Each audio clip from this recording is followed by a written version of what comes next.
बांग्लादेश में हिंदुओं पर हो रहे अत्याचार पर उत्तराखंड के मुख्यमंत्री पुष्कर सिंह धामी की प्रतिक्रिया सामने आ चुकी है। मुख्यमंत्री पुष्कर सिंह धामी ने कहा कि बांग्लादेश में हिंदुओं पर अत्याचार चिंता का विषय है। विपक्षी नेता आमतौर पर दुनिया में होने वाली घटनाओं पर विरोध करते हैं, मार्च निकालते हैं, शोक जताते हैं, समर्थन करते हैं और साथ ही साथ अपनी प्रतिक्रिया भी देते हैं। लेकिन जब बांग्लादेश में हिंदुओं पर अत्याचार हो रहा है तो कोई भी विपक्ष का नेता विरोध नहीं कर रहा, न ही बयान दे रहा है।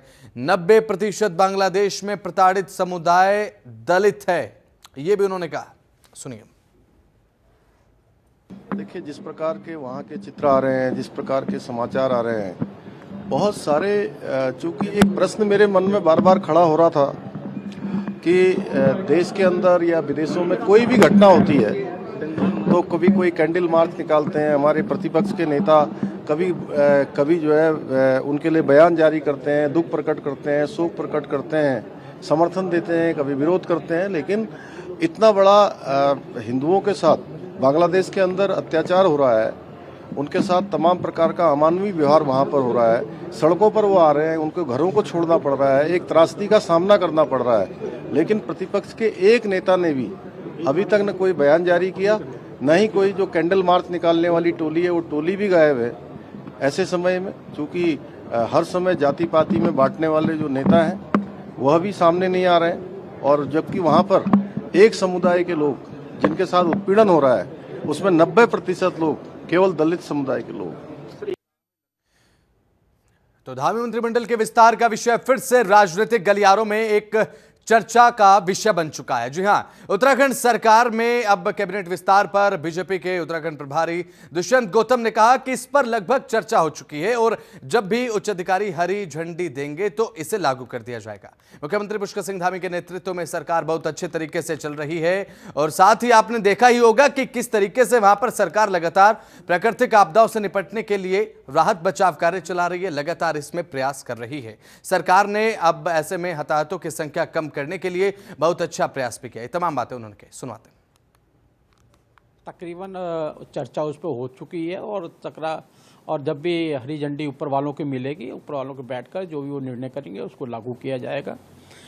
सरकार बहुत बढ़िया चल रही है, अच्छी चल रही है, मजबूती से चल रही है। धामी जी के नेतृत्व के अंदर जो भी चुनौतियां हमारे सामने मिल रही है, अभी कावड़ सेवा के अंदर आपने देखा होगा किस प्रकार से प्यार और स्नेह से कावड़ वहाँ से होकर गई हैं, गंगा जल लेके लोग गए हैं। आपने अभी देखा होगा जिस प्रकार से वहाँ पर प्राकृतिक आपदा है उसमें लगातार सरकार लगी रही है। सरकार ने कैजुअलिटी कम से कम हुई है, इसका बहुत अच्छा प्रयास किया है। हेलीकॉप्टर सेवा केंद्र से मोदी जी के द्वारा जो मदद दी गई है और जो मोदी जी का सपना है कि ये शतक उत्तराखंड का उसके लिए उत्तराखंड आगे बढ़ने का काम कर रहा है। बात करते हैं उत्तराखंड में मौसम को लेकर। उत्तराखंड में मौसम का मिजाज एक बार फिर से अब डरा रहा है।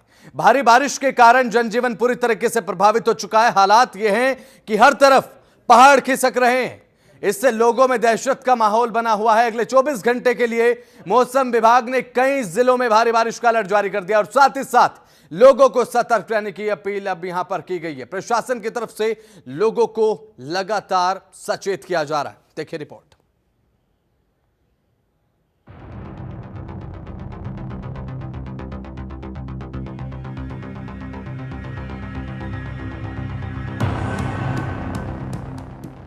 उत्तराखंड में मौसम की मार,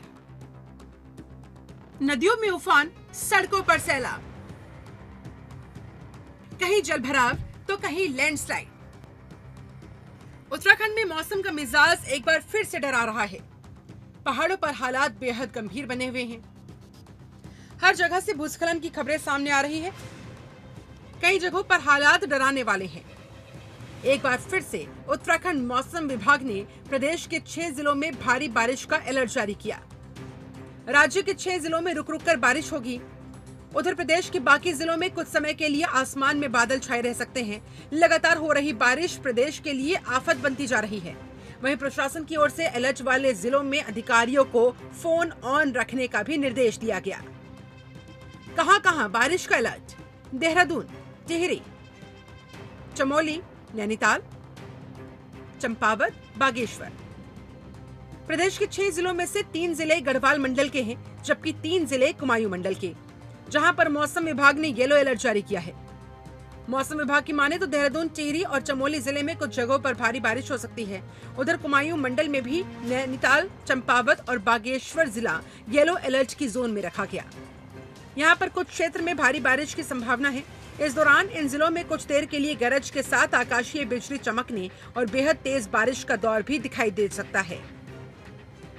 बता दें कि उत्तराखंड मौसम विभाग के निदेशक बिक्रम सिंह ने कहा, अगले 24 घंटों में इन जिलों में भारी बारिश हो सकती है, जिससे अचानक बाढ़ और भूस्खलन जैसी घटनाएं हो सकती है। लोगों से सतर्क रहने, नदी नालों से दूर रहने के लिए भी कहा गया। देखिए, उत्तराखंड के लिए मौसम की बात करें, 12 तारीख आज आपकी अगस्त की हो गई है और पास्ट 24 आवर्स में तो हमारे को अच्छी एक्टिविटी मिली है प्रदेश में, जिसमें कि जो है सामान्य रही है वो एक्टिविटी तो, और एक दो डिस्ट्रिक्ट ऐसे हैं जिनमें कि हैवी रेन, जैसे हरिद्वार है, इसी तरह टेहरी डिस्ट्रिक्ट है, और इधर जो है कुमाऊं रीजन में अल्मोड़ा डिस्ट्रिक्ट में जो है एक आधे स्टेशन में हैवी रेन्स भी मिली है। आज अगर देखते हैं तो आज भी हल्की से मध्यम बारिश तो सारे प्रदेश में रहेगी ज़्यादातर जगहों में, और अगर भारी वर्षा की बात करें तो उसमें जो है चमोली है, बागेश्वर है, या इसी तरह देहरादून, टेहरी है या हरिद्वार है, तो इनमें रखा गया है जो है। और जो इंटेंस स्पेल है या वेरी इंटेंस स्पेल तक की है तो वो हिल्स में और जगह भी उसकी संभावना बिल्कुल है। तो मैं कहूँगा कि नॉर्मल एक्टिविटी आज भी प्रदेश में वो रेनफॉल की मिलने वाली है। कल जब आप जा रहे हैं तो एक्टिविटी बढ़ेगी 13 तारीख को। तो 13 तारीख को आप देखेंगे कि जो अंदर के हमारे डिस्ट्रिक्ट है, उत्तरकाशी, चमोली और बागेश्वर, इनमें भारी से बहुत भारी बारिश की संभावना है। और जो बाकी गढ़वाल के डिस्ट्रिक्ट बच रहे हैं, जिसमें कि रुद्रप्रयाग है, टेहरी है, पौड़ी है, इधर देहरादून है या हरिद्वार भी है, तो इनमें भी भारी वर्षा जो है इक्का दुक्का जगहों में इनमें भी भारी वर्षा रहेगी। चमोली और रुद्रप्रयाग जिले में भारी बारिश की वजह से जनजीवन बुरी तरह से प्रभावित हो गया है। हालात ये हो चुके हैं कि हर तरफ पहाड़ खिसक रहे हैं, जिससे लोगों में दहशत का माहौल बना हुआ है। भीमबली में भयानक भूस्खलन हुआ, एक पूरा पहाड़ खिसककर मंदाकिनी नदी में गिर गया। वहां आ जा रहे यात्रियों ने इस मंजर का वीडियो बनाया। वीडियो में दिख रहा है कि कैसे पूरा का पूरा पहाड़ नदी में समा गया। पलक झपकते ही पहाड़ के मलबे से नदी का रास्ता रुक गया। मंदाकिनी नदी के ऊपरी हिस्से की तरफ तालाब बन गया। अच्छी बात यह थी कि इस हादसे में किसी की जान नहीं गई, कोई नुकसान नहीं हुआ। पहाड़ी इलाकों में भारी बारिश की वजह से लोगों को परेशानियों का सामना करना पड़ रहा है। हरिद्वार में गंगा नदी 25 सेंटीमीटर ऊपर और खतरे के निशान से 75 सेंटीमीटर नीचे बह रही है। मसूरी में भी बारिश से जनजीवन अस्त व्यस्त हो चुका है। ऋषिकेश में भी गंगा नदी के बढ़े जलस्तर की वजह से परेशानियां खड़ी हो गई। भीमगोड़ा बैराज के एसडीओ अनिल कुमार नीलेश ने बताया, यहां चेतावनी का स्तर 293 फीट है। नदी चेतावनी के निशान से 25 सेंटीमीटर ऊपर और खतरे के निशान से 75 सेंटीमीटर नीचे बह रही है। हम स्थिति पर नजर रख रहे हैं। इस समय 1,66,000 क्यूसेक पानी बह रहा है। हमारी गंगा का यहाँ पे हरिद्वार में चेतावनी लेवल 293.00 है, जो अभी हमारी गंगा चेतावनी लेवल से 25 सेंटीमीटर ऊपर चल रही है, और जो डेंजर लेवल है तो 294.00 है जी। सर डेंजर से नीचे चल रही है और डेंजर से 75 सेंटीमीटर नीचे है अभी, और हमने जो नीचे हमारे बाट चौकियाँ हैं सबको अलर्ट किया हुआ है, और यहाँ भी हम प्रशासन के साथ पूर्ण रूप से सहयोग करते हुए अपना काम कर रहे हैं। सर कितना किस समय पानी चल रहा है? इस टाइम 1,66,000 क्यूसेक पानी पास हो रहा है गंगा से। सर जो गंगा से लगे हुए इलाके हैं वहाँ पर किस तरह का हालत है, कैसे निगरानी रखी जा रही है? गंगा के जो किनारे हमारे लगे हुए क्षेत्र हैं, लक्सर भी है और आपके नीचे भी जितने भी क्षेत्र हैं, सब में बाढ़ चौकियाँ बनी हुई हैं, और सबको हमने अलर्ट किया हुआ है। और हमारे प्रशासन से हमारा ग्रुप है आपदा प्रबंधन का, उसको हमने उनको सूचित, हर घंटे की सूचना हम देते हैं और अलर्ट सभी को अलर्ट किया हुआ है। उत्तराखंड में बारिश को लेकर जारी हुए अलर्ट के बाद आपदा प्रबंधन विभाग भी सतर्क हो गया। इस वक्त प्रदेश में कई जगह राहत बचाव कार्य जारी है। अगर तेज बारिश होती है तो राहत बचाव कार्य कुछ समय के लिए रोका जा सकता है। फिलहाल बारिश की चेतावनी जारी करते हुए मौसम विभाग ने प्रदेश में यात्रा करने वालों को सावधान रहने के लिए कहा है। ब्यूरो रिपोर्ट, जनतंत्र टीवी।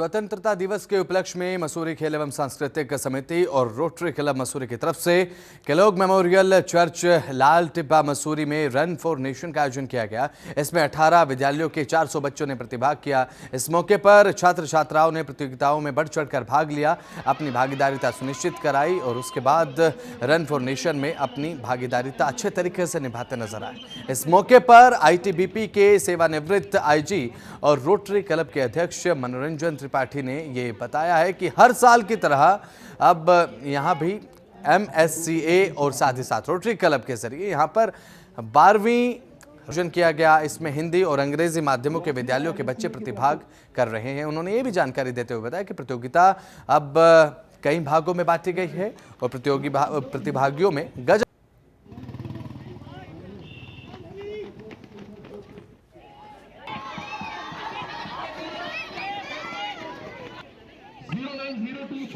ये हमारा 22वीं रन फॉर नेशन है और रोटरी के साथ हमारी 12वीं रन फॉर नेशन है। उसमें मुस्लिम के सभी स्कूल्स हैं और जिसमें इंग्लिश मीडियम, हिंदी मीडियम सभी है। वाइनमेरिनो स्कूल, ओबरो स्कूल, वुडस्टॉक स्कूल, पॉदिंग स्कूल, हिलबर्ट, लगभग सभी हिंदी और इंग्लिश मीडियम के स्कूल हैं और 400 प्लस बच्चे प्रतिभाग कर रहे हैं। इसको ओपन कैटेगरी में भी आईटीबीपी जवान भी दौड़ रहे हैं और ये हर साल होती है। हर साल इसी प्रकार से होती है। उत्साह बढ़ रहा है, सब लोग तैयारी करके आ रहे हैं और अच्छा प्रदर्शन कर रहे हैं, अच्छी टाइमिंग दे रहे हैं। जी हाँ, क्योंकि हिंदी मीडियम और इंग्लिश मीडियम के बीच में कोई भी प्रतिस्पर्धा मसूरी में नहीं होती है। यही एक माध्यम है कि एक दूसरे के साथ वो यहाँ पर आकर दौड़ सके और एक दूसरे से मिल सके और उनके साथ कंपटीशन कर सके। ये जो रन फॉर द नेशन है, हम लोग 2 संस्थाएं हैं, एक रोटरी मसूरी और एक Mussoorie sports and cultural association, ये दोनों मिलकर के इस कार्यक्रम को करते हैं, प्रतिवर्ष करते हैं। ये इस बार हमारा 12वां रन फॉर द नेशन है और ये हमेशा जो इंडिपेंडेंस डे होता है कुछ दिन पहले करते हैं हम। इस बार जो है, जैसे आपने बोला, हमारे यहाँ बच्चों में 18 स्कूल आए हैं बच्चों के, जिनमें under 10 years of age, under 14 years of age, under 16 years of age और अंडर 19 ईयर्स ऑफ एज लड़के भी हैं, लड़कियां भी हैं जो पार्टिसिपेट कर रहे हैं। सब मिला के 18 स्कूलों के करीब 320 बच्चे हैं। इसके अलावा इस वर्ष हमने एक नई प्रतियोगिता करी है। खबर उत्तरकाशी से है, जहां पर बांग्लादेश में हिंदुओं के खिलाफ चल रहे हिंसक घटनाओं के विरोध में जनपद उत्तरकाशी में सभी हिंदू संगठनों ने जमकर नारेबाजी की है, विरोध प्रदर्शन किया। संगठन के लोगों का यह कहना है कि हिंदुओं को वहां पर बुरे तरीके से प्रताड़ित किया जा रहा है, निशाना बनाया जा रहा है, उनकी अब संपत्ति पर जबरन कब्जा किया जा रहा है। ऐसे में भारत सरकार को वहां से हिंदुओं को भारत में वापस बुलाकर उन्हें यहाँ की नागरिकता देनी चाहिए। हिंदू संगठनों ने आज जिला अधिकारी के माध्यम से प्रधानमंत्री को ज्ञापन भी भेजा।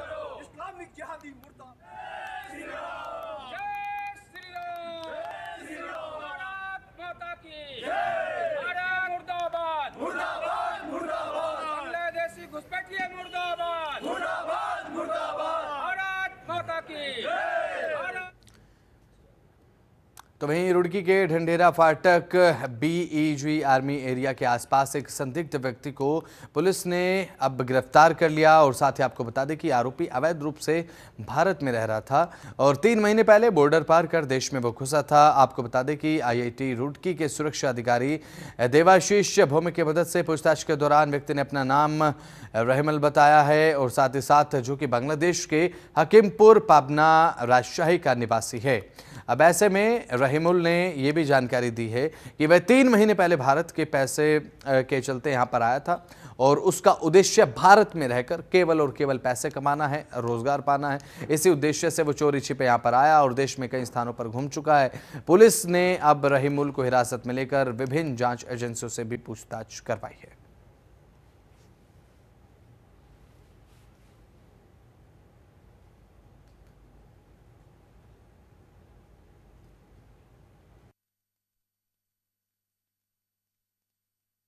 कोतवाली क्षेत्र अंतर्गत बीजी आर्मी एरिया के पास एक संदिग्ध व्यक्ति के दिखने की सूचना मिली, जिस सूचना पर उसे हिरासत में लेकर उससे पूछताछ करने की कोशिश की गई तो वो केवल बांग्ला भाषाभाषी था और बांग्लादेश का होना बता रहा था।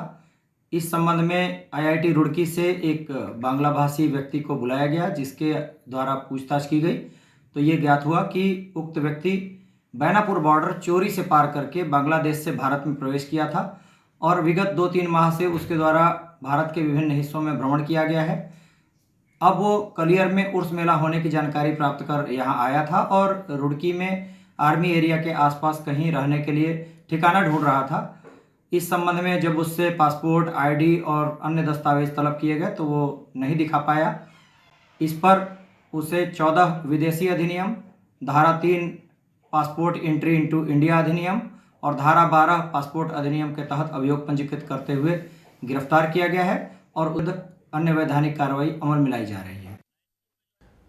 तो खबर बड़कोट से है, जहां पर बांग्लादेश में हिंदुओं और साथ ही अल्पसंख्यक पर हो रहे वहां पर अत्याचार के विरोध में आज यमुना घाटी के व्यापार मंडल, हिंदू जागृति संगठन, होटल एसोसिएशन और स्थानीय निवासियों ने बड़कोट के मुख्य चौराहे पर यहां पर विरोध प्रदर्शन किया है और साथ ही अब बांग्लादेश मुर्दाबाद के नारे भी लगाए गए। साथ ही आपको बता दें, उपजिलाधिकारी बड़कोट के माध्यम से भारत सरकार को ज्ञापन भेजा गया है। उन्होंने भारत सरकार से मांग की है कि शीघ्र अतिशीघ्र हिंदू अल्पसंख्यकों और साथ ही सनातनियों पर हो रहे अब विधर्मियों के अत्याचार को रोकने की मांग की।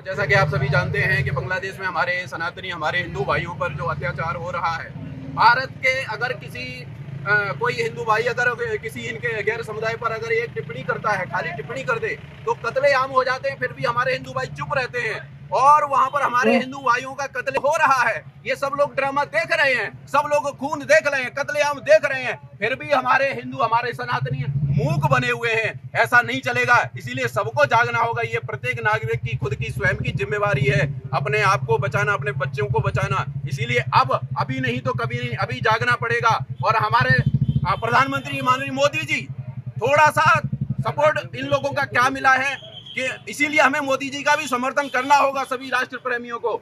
जैसे ही हमारी कुछ थोड़ा सा दिक्कत आई है, थोड़ी सी परेशानी आई है और उनका थोड़ा सा मान सम्मान कम हुआ है, उनका समर्थन थोड़ा कम मिला है, विरोधी हमारे सब एक हो गए हैं। इसीलिए अभी सनातनियों को सबको एकत्रित होकर के माननीय प्रधानमंत्री मोदी जी का समर्थन करना होगा, जब ही कुछ हो सकता है। अभी आप एकजुट नहीं हुए तो कभी नहीं हो सकते हैं। अगर कोई दूसरा प्रधानमंत्री बन गया मोदी जी की जगह तो समझ लेना यहाँ पर वो भी कत्लेआम होगा, वो भी दिन दूर नहीं है। इसीलिए हमें उनका सपोर्ट करना होगा, उनका समर्थन करना होगा और सभी सनातनियों को जागना होगा, सबकी जिम्मेवारी समझनी होगी। तो काशीपुर में कांग्रेस नवचेतना भवन में आयोजित भारतीय राष्ट्रीय संगठन की कुमाऊं मंडल की बैठक में संगठन के कार्यकर्ताओं को एकजुटता का पाठ पढ़ाया गया। साथ ही आगामी निकाय चुनाव के बारे में व्यापक रूप से यहां पर चर्चा भी हुई। वैसे में जसपुर विधायक आदेश चौहान ने कहा कि एनएसयूआई कांग्रेस पार्टी की मजबूत रीढ़ की हड्डी की तरह है। अब खुशी की बात यह है कि एनएसयूआई कार्यकर्ता पूरी तरीके से एकजुट हैं। उन्होंने कहा कि छात्र राजनीति से ही युवा इस संगठन से जुड़ते हैं। अब ऐसे में पार्टी को मजबूत करने के लिए जी जान वो लगा देते हैं।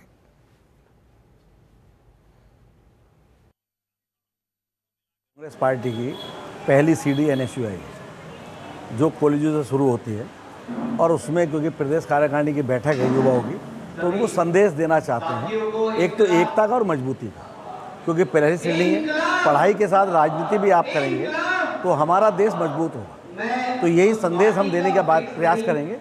अब उन्होंने एक चीफ गेस्ट के लिए बुलाया तो मेरा वो बनता है कि अपने आशीर्वाद के रूप में इनको अपने कुछ वचन इनको दूँ, अपना अनुभव इनको साझा करूँगा, जिससे कि राजनीति में आगे बढ़ेंगे। देखिए, ये सरकार आपने देखा होगा, इनकी कथनी और करनी में फ़र्क है। ना इन्हें आपदा से लेना देना है, ना बेरोजगारी से लेना देना है। इन्हें केवल अपनी कुर्सी बचाने से मतलब है। आज के जो, क्योंकि ये अधिकारी इनके ऊपर हावी है, इसलिए जनता की परेशानी से इनको कोई लेना देना नहीं है। कोई वर्ग ऐसा नहीं है आज की तारीख में जो उत्तराखंड में या भारत में परेशान ना हो।